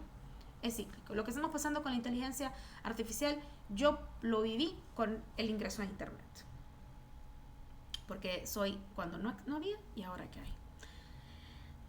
Qué barbaridad. Bueno, a nivel de estrategias de crecimiento, por ejemplo, con Ansoft, que nos dicen, nosotros tenemos aquí, obviamente, mis mercados. Yo tengo mi mercado actual, que es en el que yo me estoy desarrollando, y puedo querer acceder a nuevos mercados, ¿sí? Igual con productos, yo tengo mi producto actual y quiero acceder a nuevos productos. Entonces, ¿qué pasa? Dentro de la matriz tenemos algún riesgo que es medio y un riesgo que es alto. Un riesgo que es más moderado, más bajo, y otro que es medio, que es moderado, y el bajo, el alto y los dos riesgos medios. Entonces, por ejemplo, los productores de café. Yo tuve la oportunidad de atender muchos productores de café con una de las instituciones financieras en las que laboraba, prestaba servicios, y muchos, bueno, justamente también el año pasado atendí a unas, hicimos un trabajo con mi pyme y atendimos unos microempresarios que eran productores de café. O sea, nosotros, Arlene, estamos exportando café a Estados Unidos, pero queremos entrar a un nuevo mercado, que es el mercado europeo. Pero mire, en el mercado europeo, chicos, entrar al mercado europeo con un producto es complejo, tiene un montón de regulaciones del tema orgánico, y no es que usted diga, bueno, le voy a poner solo orgánico, no, vienen, sello, verifican. Entonces, las grandes exportadoras de café que hay acá, que realmente están vendiendo en Europa, han invertido mucho en fincas orgánicas, por ejemplo, en métodos innovadores. ¿Para qué? Para poder tener con los productores una cadena de suministro que sea útil, porque al final si en las diferentes zonas tengo toda la estructura para tostar café, pero no puedo recibir un café orgánico para yo poder mover en ese nuevo mercado de Europa, pues no estoy en nada, ¿verdad? Entonces, yo estoy en un mercado nuevo. ¿Qué hago? Quiero entrar a un mercado nuevo, desarrollo nuevos mercados. Me voy a mover a Europa. O, como les decía, estoy en Tegucigalpa, me voy a mover a San Pedro Sula. O estoy en Honduras y quiero moverme también y desarrollar mercados en otros mercados de otra zona del continente, por ejemplo. Entonces, yo puedo también, esto me representa un riesgo medio, igual que el desarrollo de un nuevo producto. ¿Por qué? Porque digo yo, bueno, tengo un área que son desarrolladores de nuevos productos, ¿sí? Tanto en nuevos mercados como en nuevos productos, el riesgo, digamos que es relativamente medio. Entonces, ¿por qué lo que ustedes observamos, lo primero que se suele hacer es penetrar el mercado? Decir, bueno, en mi mercado actual y con mi producto actual, yo lo que quiero es vender más, porque es lo que tiene el riesgo más bajo, ¿sí? Y cuando yo quiero hacer esa diversificación, que es lo que tiene el riesgo más alto, es que yo voy a entrar con un nuevo producto a un nuevo mercado, ¿sí? Entonces, ahí es dependiendo qué tipo de riesgo tengo, cómo está mi equipo, porque generalmente las organizaciones tienen un equipo que maneja todo el riesgo, lo analiza y es acompañar, porque mire, en ese aspecto, no el de comercial o los de mercadeo, no solo es decir, ustedes, entremos a un nuevo mercado y hagamos diversificación, porque para nosotros puede sonar bonito, pero hay todas las implicaciones. Porque al de mercado se le puede ocurrir decir, ay, ¿y por qué no, si queremos vender, por qué no entramos a Europa? Pero ¿cuáles son las implicaciones que tiene que ver el departamento de operaciones, las plantas de producción para entrar a Europa, por ejemplo? Los insumos, los requerimientos, si mi producto tiene colorantes, que hay colorantes que no son aceptados en la zona de Europa, por ejemplo. Y igual con Estados Unidos hay muchas regulaciones que allá no se permiten para ingreso. Entonces, los de mercadeo podemos decir, vendamos más y hagamos esto. Pero es donde debemos entender, crear esas estrategias en base a un conjunto y entender que cuando vamos a crear estas estrategias tenemos que estar todo el equipo a bordo para hacer todas las consideraciones y no ir a pegar, como decimos, de narices directo a tener números rojos y luego a tener que cerrar en menos de un año. Ese es el promedio que bueno, en 2 años creo que estaba el tema de eso. Con las estrategias competitivas genéricas, digamos, ¿qué tenemos? Primero, el objetivo estratégico. Tenemos que tener un objetivo estratégico y deberíamos de tener también una ventaja estratégica, ¿no? Entonces, cuando yo estoy hablando solamente de un segmento, yo puedo tener una diferenciación enfocada a un segmento. Me voy a diferenciar dentro de este segmento de mercado, ¿sí? Y ahí es donde yo tengo un cliente que me percibe a mí como una marca exclusiva, por ejemplo. Porque dentro de este segmento yo tengo esta diferenciación que me coloca a mí como de una manera específica, ¿no?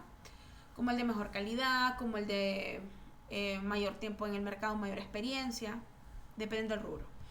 Y también puedo estar bajo segmentación con un enfoque de costos bajos. Y entonces el posicionamiento que yo voy a tener de mis clientes es que soy de bajo costo. El ejemplo más claro de esto es Walmart. Precios bajos. Ese es el esquema de ellos que tienen.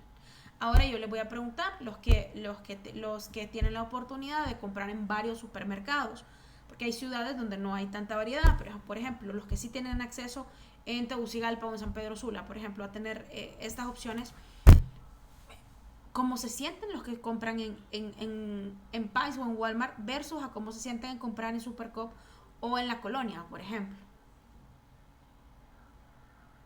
Hay una gran diferencia de costos, ¿verdad? Y porque estos supermercados como Supercup y la Colonia también traen otro tipo de producto, ¿verdad? Que no está fácil encontrar como en el Pais o en Walmart. Entonces también me imagino que eso eleva los costos.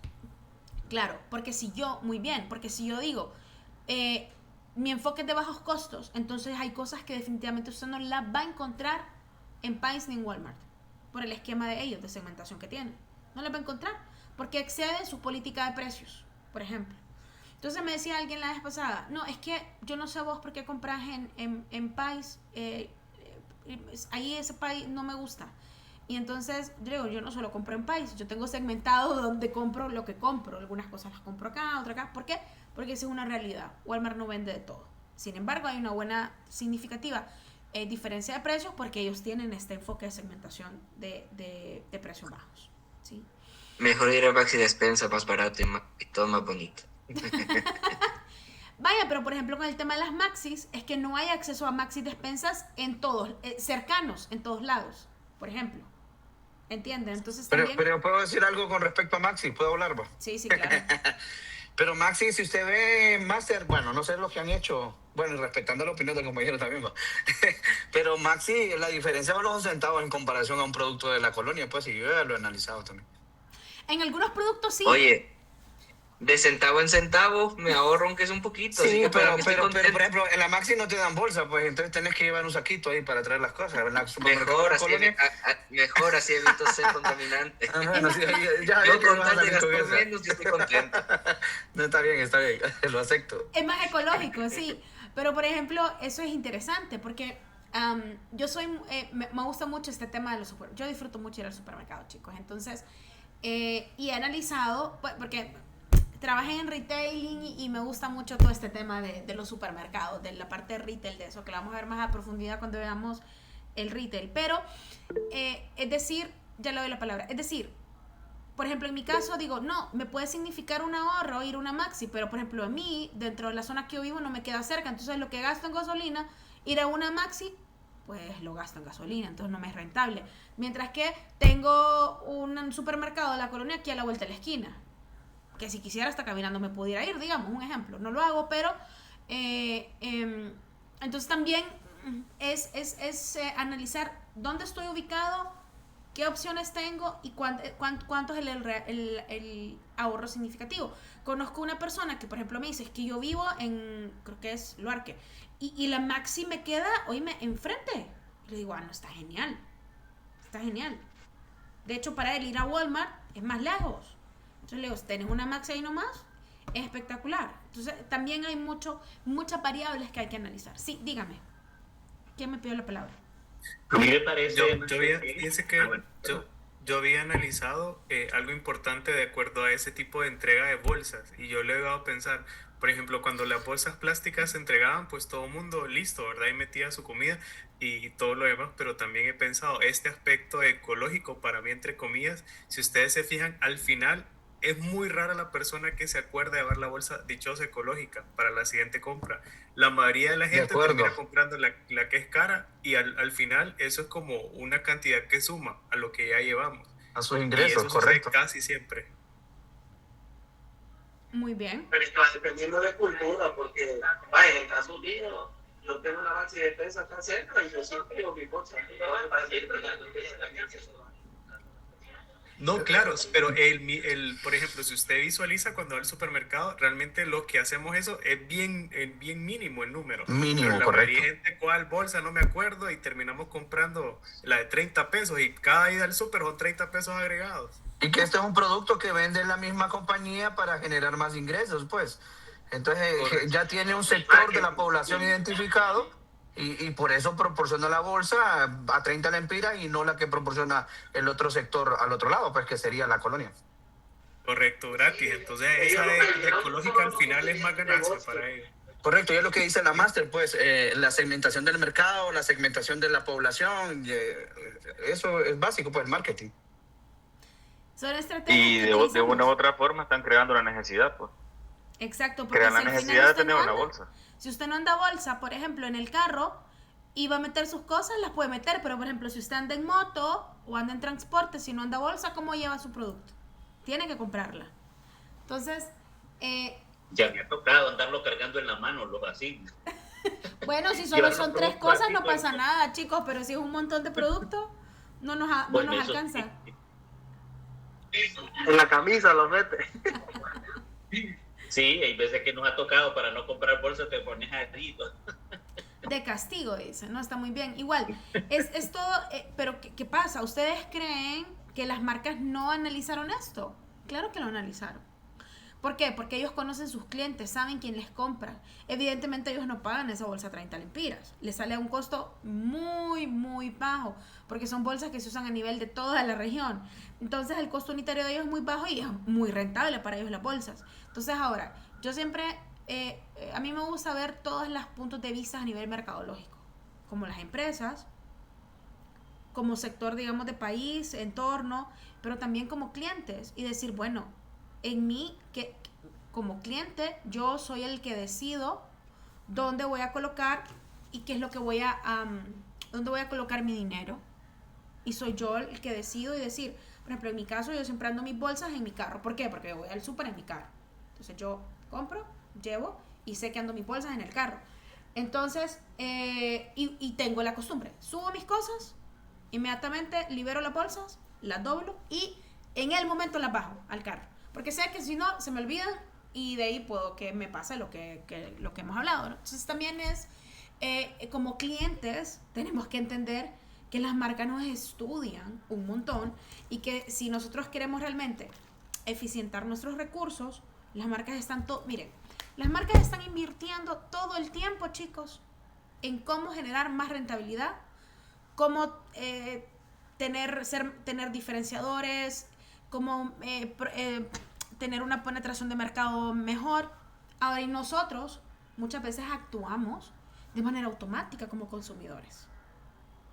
No importa, solo son 30 lempiras, y como decía un compañero, de 30 lempiras en 30 lempiras lo multiplica por todo el año y me va a contar el monto. Entonces también, y a veces decimos, pero ¿por qué las marcas son tan rentables y por qué a mí no me gusta el dinero? Bueno, porque todo lo que las marcas invierten en conocer sus hábitos y en conocerse a usted, usted no invierte en conocerse a usted mismo. Entonces sigue gastando de una manera automática sin darse cuenta. Las empresas ya saben cómo funcionamos. O sea, hoy por hoy su celular lo conoce más a usted de lo que usted mismo se conoce. Así de simple. ¿Por qué? Porque el celular ahí todo el tiempo lo está escuchando, está analizando cuánto entra, qué aplicación entra, cuál es el contenido que a usted le gusta. ¿Sí? ¿Y cuánto tiempo nosotros individualmente invertimos en conocernos a nosotros mismos? En qué compramos, por qué compramos, en base a qué compramos. No me doy cuenta, compro. Ok, bueno. En la medida que usted y que cada uno de nosotros no nos tomemos en serio nuestros recursos, ¿verdad? Los dos recursos más valiosos que tenemos es el tiempo y el dinero. Y en ese orden jerárquico, porque si usted pierde 1000 lempiras ahorita, se le caen, usted los puede recuperar mañana. Pero si usted hoy pierde 3 horas de su tiempo, cuénteme cómo las va a recuperar mañana. ¿Las perdió? Ni los 1000 lempiras tampoco los va a recuperar. Los puede recuperar, puede hacer un negocio para recuperarlos. Los puede reponer, pero no recuperar, porque eso ya los perdió. El tiempo es dinero también, igual. Entonces quiere decir que si yo pierdo 1000 lempiras, estoy perdiendo parte de mi tiempo que me esforcé por ganármelo, también igual. Entonces es equivalente, digamos, he perdido dos recursos al mismo tiempo, porque el dinero está convertido en tiempo y en el mismo dinero. Entonces quiere decir que si yo pierdo los 1000 lempiras, he perdido 2 recursos al mismo tiempo. Claro, bajo ese esquema, pero digamos que a mí usted me regala 1000 lempiras ahorita, me los dan en efectivo, y a mí vengo y no los guardo, los pongo en el pantalón y se me caen bajándome del carro. Los perdí, se me perdieron, los perdí. Me los regalaron y los perdí, digamos. Pero mañana viene Wilson y me regala otros 1000 lempiras. Digo yo, ve, aquí están mis otros 1000 lempiras. Del sentido, vamos a verlo del sentido más básico, digamos. Yo hoy, en mis 24 horas del día, digamos, perdí o no hice nada 3 horas por estar parada esperando un trámite, por ejemplo.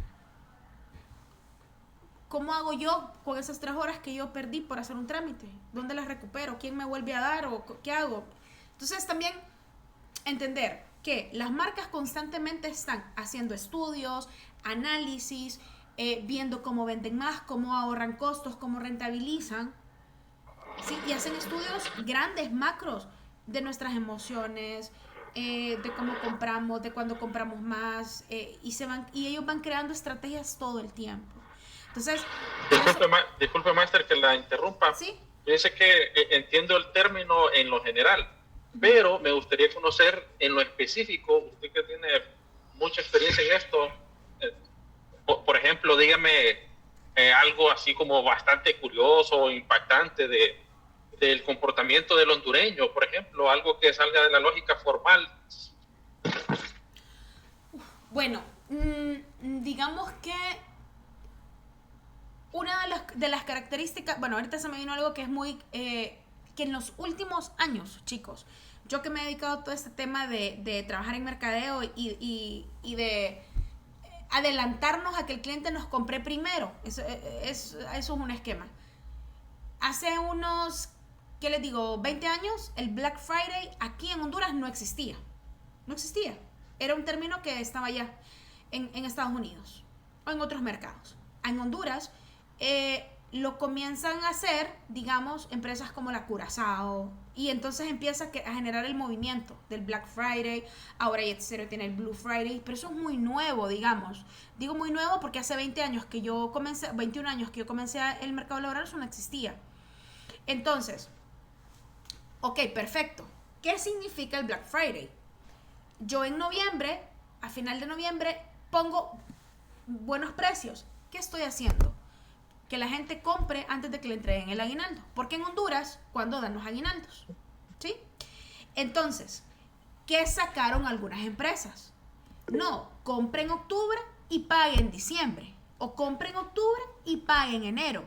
Entonces, yo lo que estoy haciendo ahí es, en vez de decir, no espere el Black Friday en noviembre, cómpreme a mí en octubre, endeúdese con la tarjeta y usted cuando le dé su dinero en diciembre paga, o me pagas en enero. Correcto. ¿Entienden? Consumismo. Exactamente. Entonces, recuerden que constantemente las marcas están creando estrategias para ver quién es dueño más rápido de su dinero y con mayor antelación, y crean sus estrategias. Así es, Master. Master, y tengo un comentario ahí. Y comparando lo que usted dice, que un Black Friday en Honduras no es como un Black Friday en Estados Unidos, pues. Hay dos temáticas diferentes y son dos mundos diferentes, pues, porque allá sí existe el descuento, el que hoy te cuesta, en octubre te cuesta tanto, en 5,000, y si lo compras en diciembre normalmente te va a costar 8,000. Eso es mentira, pues. En la capacidad que nos venden a nosotros los hondureños por ser una población consumista, por cultura y por territorio, entonces nos venden el hecho de que nos dan un mega descuento, y esa es una mentira, pues, comparado a un Black Friday que yo conozco en Estados Unidos. Correcto, muy bien, y es así. Y ahora hasta dura un mes. Ahora tiene que dura un mes completo de Black Friday. Exactamente. Entonces, yo no sé si quién me preguntó, porque me había salido de la pantalla, no sé si quién me preguntó. Ese es un ejemplo de algo que no existía antes y ahora que existe, decir, bueno, esto pasa en Honduras. ¿Por qué? Porque las marcas, de pasar a un Black Friday de un día, porque me acuerdo, les digo porque clarito, yo me acuerdo cuando antes eso no existía aquí y la gente se desvelaba para poder entrar a Amazon y adquirir los descuentos. Y ahora en Honduras ha tenido un esquema diferente, ¿verdad? Un esquema diferente, y este esquema, cuando yo miro de compra en octubre y paga en diciembre, chicos, simplemente quieren adueñarse primero de su plata de aguinaldo, simple. No sé si quedó claro. ¿Quién me preguntó? ¿Por qué no vi? ¿Juan Carlos? Sí, totalmente. No, fue Ulises. Fue. Ok, muy bien. Ulises fue Master. Ok, gracias. Dígame, Juan Carlos, me tiene la manito levantada. Solo quería aportar, digamos, que el hondureño es mucho de tendencias, de lo que hay. Es decir, por ejemplo, ahorita está lo de Temu. Antes era Amazon. Sí. Y antes de Amazon estaba otra empresa. Entonces, si usted se fija, pues lamentablemente estamos muy occidentalizados y tendemos a irnos por la corriente o la tendencia del consumo. Antes yo recuerdo muy bien de que el Día de la Mujer, el Día de la Mujer Internacional, el Día de esto, de lo otro, no se celebraba con incluso unas flores amarillas, que no sé, del Día de la Primavera. Tendencias que vienen desde Estados Unidos, bajan a México y vienen acá y se han popularizado. Entonces, ese es el tema, que nosotros no tenemos criterio de consumismo interno y tampoco criterio de identidad nacional, que absorbemos muchas cosas de otros países y caemos en esa etapa de consumismo. Por eso es que es fácil penetrar la mente del hondureño. Sí, muy bien, Juan Carlos. Y eso es el resultado también toda la exposición que tenemos en redes sociales. Vemos que algo está de moda en un sitio. El Día de Gracias tampoco se celebraba en Honduras. Y cada año, si ustedes observan, hay más personas que postean, que tienen su cena.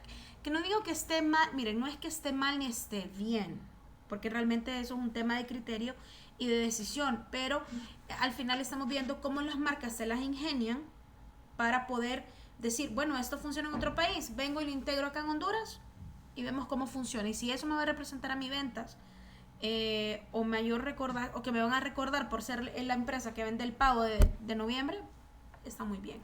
Las empresas constantemente están creando sus estrategias y son válidas. Estamos viendo que vamos a ir viendo que son válidas.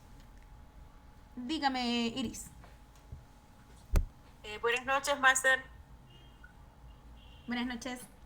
Sí, ¿me escuchan, verdad? Sí, la escucho bien. Okay. No, solamente quería comentar mi experiencia, ¿verdad? De compra en Maxi Despensa. Y fíjese que en mi caso, pues yo sí he tenido muy buenas experiencias en la Maxi, porque, por ejemplo, las veces y no soy cliente de ese supermercado, ¿verdad? Pero en algunas ocasiones nos hemos encontrado con ofertas, por ejemplo, que los pollos están al 2x1, los pasteles al 2x1, y así otras ofertas en otros productos, ¿verdad? Mayonesas, pastas. Entonces, para mí sí, la verdad que sí es un supermercado que tiene bastantes ofertas. Eso, por ejemplo, sí, quizás en los productos sí son centavos que uno se ahorra, ¿verdad? Pero sí tienen bastantes ofertas. Sí, es correcto, Iris. Es realmente, es por eso, por todos los acuerdos que ellos manejan a nivel de Walmart Centroamérica. También que hacen que tengan para algunos productos mayor ventaja para poder crear esas promociones que, digamos, un supermercado local, digamos, en ese aspecto. A ver, ¿qué más? Sí, ya. Perfecto. Bueno, chicos, miren qué rápido pasa el tiempo cuando nos divertimos. Y llegamos a las 7:59. Bueno, entonces los invito a que terminen de llenar conociéndonos, porque a ver si alguien le pega mañana. Mañana vamos a empezar hablando sobre esa actividad. Finalicemos el módulo 1 y hablamos sobre las tareas para que vienen, ¿verdad? Entonces, gracias. Espero hayan disfrutado la clase. Y ya mañana va a estar lista para quien quiera volver a verla, ¿verdad? Un placer para mí. Nos vemos el día de mañana. Saludos, buenas noches. Buenas noches, Buenas noches, Master. Buenas noches, compañeros. Buenas noches. Buenas noches.